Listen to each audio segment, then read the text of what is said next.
Hello everybody, it's PAX Day 3. I'm here with the Director of Programming from Twitch TV, aka Marcus Graham, aka the one and only djWHEAT. djWHEAT, it's great to see you here today. How's your PAX been so far? It's been amazing. I mean, not only do I get to say I've finally been to every PAX around the globe, but in my sort of 15, 16 years of esports and traveling around the world, I've never been to Australia, so this was sort of a big trip for me for that, getting to meet a lot of Australian fans and people that I've known for so long but have never had the opportunity to actually meet up in person. So aside from that, it's been great. Everyone's been so welcoming. We've got to hang out with a lot of the Australian and New Zealand Twitch partners, which is a big treat.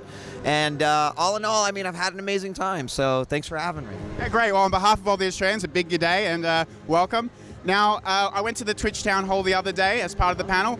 There were a couple of announcements that were made and a couple of things I'd like to run through. First of all, there was the education portal. I thought that was a nice new development, I suppose. Can you tell us a little bit about what the education portal is going to be, what you'd like to see come out of it? Yeah, I mean, as a streamer or anyone who's tried to stream, it's not an easy thing, right? It takes a lot of setup. It takes sort of a lot of troubleshooting. You sort of learn a routine. And unfortunately, right now, there's not one central place that you can go to get assistance on things from watching and what different quality controls mean to how do I get started on my first broadcast. So, for me, like, education is pretty broad term when it comes to Twitch. We feel like there's education for viewers. There's, if you're a viewer, you might be a moderator too. What sort of things should you know about the chat system and commands that you may not know exist that can help you better moderate? Obviously, for partners and broadcasters, there's an enormous amount of education, everything from software to hardware to, using your dashboard properly and reading the stats that are made available to you. And then, of course, you've got sort of the developer and the pub dev side of things, who they're obviously using Twitch a lot more, sometimes to engage with the community, sometimes as sort of a marketing tool, but ultimately they have education that they need. What I really see from the education portal is not only something that we can contribute and create sort of a central hub for this to happen, but potentially something that also the community can contribute to. And the other interesting thing about education as it comes to streaming is that the information changes frequently. And that is one of the most difficult things about education, is that, like, yeah, we can put it all down, we can collect it all, but a week later a new program could come out that could totally change the way that people do that. So there's not only the process of creating the portal, a big part of the education portal is how are we going to support it over time. Fantastic. Well, of course, Twitch TV is very popular here in Down Under, as it is in many other places of the world. I guess a common criticism has been that perhaps the viewer experience has been a little bit less than desired in a lot of ways. But that said, as we learned in the Twitch Town Hall, there are some developments growing in that area as well. Perhaps you'd like to explain a little bit about what's going on there. Yeah, I mean, they're even beyond developments now, which is what's really exciting about this. So about 9 months ago, we put in the first ingest server for Sydney. Now, for those that may not understand all the terminology, the ingest server would be what a broadcaster would send their signal to in order for it to get to Twitch. Because obviously there's two parts of the Twitch experience. There's the viewing experience, and of course there's the broadcasting experience. So we knew that we had to have that piece in place in order to start building off of that viewer experience, which is the point of presence. And so this past week, which it was just sort of, I guess, all of the planets aligned that PAX Australia also happened to fall. I mean, we didn't necessarily plan it that way, it just kind of happened that way. But Ormus and Clue, two of our Twitch employees, they build out a lot of these data centers. They actually were in Sydney. They've installed all the racks, and we are like days away from the first traffic being served from this point of presence. What we're going to see probably immediately is some people get a drastic improvement, and then over time, as we continue to establish direct connections with a lot of the ISPs here in Australia and New Zealand, that will continue to get better. So, as much as we'd like to say it'll happen and your viewing experience will be great, there might still be a little bit of a waiting period for some people that are on different ISPs and different service providers as we continue to sort of get that piece sorted out and settled. So we're obviously really excited, though. It's something the community has needed and wanted for a very long time. So we're so excited to actually be able to say, hey, it's happening. Absolutely. There's no silver bullet with any of these things, but look, we very much appreciate the dedication towards it, and we're certainly looking forward to that. Now, I guess you're seen as a little bit of a veteran within the esports gaming scene, so to speak. Personally, I've been a bit of a fan from back in the StarCraft 2 days with your involvement there, MLG, all those sort of good things. Can you tell us a little bit about the good old days of esports and how much things have developed? Do you have any particular stories you might like to, or examples you'd like to share? I mean, I have a lot of story, and it's interesting because that StarCraft period that you talk about for me was that was kind of the middle of my career, right? I had a lot of experience in Quake and Counter-Strike and even original StarCraft and Warcraft 3. I always feel like some of the stories from those days are my favorite. Smaller events, a bit more intimate. But I'll tell you what, here's one of my favorite stories of all time because even though it's an older story, I think you'll appreciate it. As a StarCraft 2 fan, I'm sure you've heard of a guy named Slayer's Boxer. Right? Of course. So in the World Cyber Games 2002, the way that it works is that every country sends their representatives, and then they're put into a group play. And this very enthusiastic and passionate player from Peru, he was like the biggest fan of Slayer's Boxer, right? And he had him in his group at World Cyber Games. So he spent the entire 6 months leading up to this tournament trying to devise a single strategy that he could use just to beat Boxer. He didn't care if he advanced out of the groups. He didn't care if he won any other games. All he wanted to do was take a game off of someone who he considered his idol. And he did it. And I've never seen, in Korea, it's usually the Korean players who are like the ones, but I have never seen Korean media and press flock around a player from Peru like they did. And he said, listen, I love Boxer. He is like the reason I play this game. To me, this was like I'm done. My gaming career, I did what I set out to do in gaming. But it's just such an amazing story because you think about a powerhouse back then. He rarely fell to anyone. And this, one super passionate StarCraft player from Peru was able to sort of crack that armor. And that's one of my favorite stories from the old days. So. Absolutely. Look, it's those sort of moments are what keep us engaged and connected with esports, and certainly the Twitch TV platform has been able to give that in such a big way to everyone across every corner of the planet.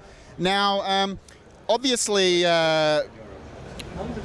with platforms such as Twitch, Kickstarter, these sort of mediums are kind of challenging some of the established formats that are out there. And I guess in terms of broadcasting and people being able to get into the industry as an individual or a small group of individuals, that's changing, and it's quite empowering a lot of people like that. Where do you see Twitch TV in this current state of flux at the moment?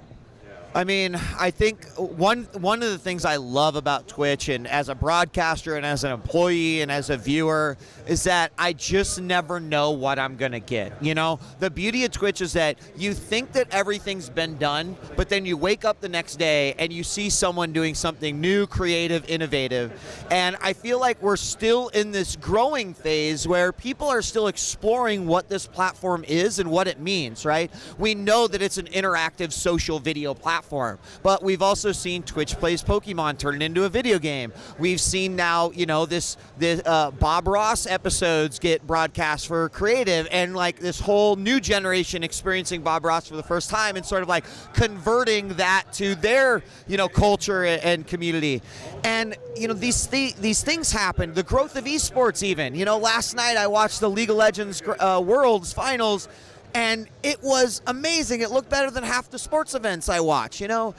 I feel like Twitch, for as large as it is still in this sort of infant stage where, who knows what will happen in 5 years. We want to bring more social tools. We want streamers to be able to interact more. We've also got like virtual reality and augmented reality on the horizon, and how is that going to change the way people play, stream, and also watch? So, regardless of what I think the position that Twitch is, it's just a very exciting time for anyone, whether you're a viewer, a broadcaster, a developer, or just a fan, because there are so much offered, and for gamers, it is one of the best destinations that's out there. Absolutely. I'd just like to draw you back a little bit to the Bob Ross marathon that we've had on Twitch. Now, I recall a time when Steve Bonnell, aka Destiny, was doing the occasional Bob Ross restream, perhaps to a bit of a dubious legality. But how did that all come about? I mean, obviously, this is not something which people would traditionally think of when they think Twitch. I mean, Bob Ross is certainly an icon out there, but how did that happen? So, I mean, it was kind of a combination of a few things, right? So we've had the growing creative directory on Twitch for quite some time, and we've seen some really incredible creators come out of there. We've had these amazing folks do leatherworking and make chainmail, and of course you've got a slew of artists, painters, sculptors, molders. I mean, the list goes on, and I think that as that started to grow and its own community began to come out of it, and even as it began to also feed into the overall Twitch ecosystem of like people making overlays for other streamers, that it certainly was recognized that this is something that should garnish some support from Twitch.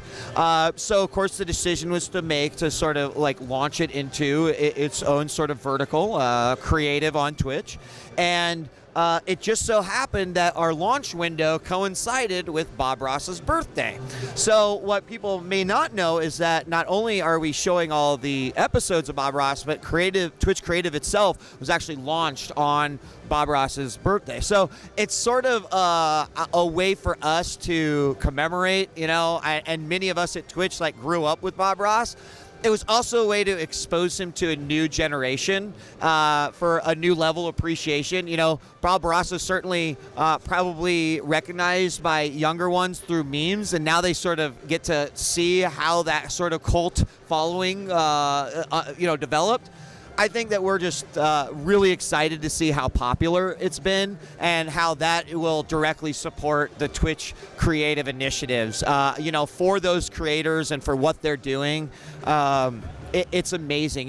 These people in Twitch creative, they could be the next 3D modelers in video games. They could be the next concept artists at Blizzard, and that's what's also exciting, is that you see that that potential there within that community and what they're doing.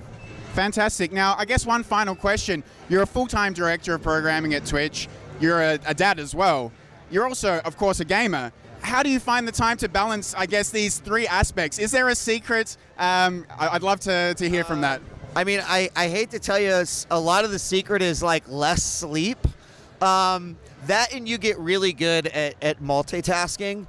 Interestingly enough, with my son, it's coming easier as he gets older because we start to get interested in the same games. So then our gaming time is also like father-son time as well. So, you see that interesting mix sort of happening. But, honestly, if you love something enough, whether that be your job, gaming, your family, whatever, you'll figure out how to make time for them. And that's what I do. I do sacrifice other things. I'm a musician. I love to, but that's one thing I just don't get to do anymore because I choose gaming over music. But it's things like that. It's about sacrifices, but they're all worth it because I love Twitch. I love broadcasting. I love supporting the broadcasters. I love coming to these events and doing that and growing the community. But obviously, gaming and family are right there with it. So just a lot of balance and a little bit of sacrifice. Thank you very much for joining us, djWHEAT. I hope you enjoy the rest of your PAX. Thanks again. Thank you. Thanks so much.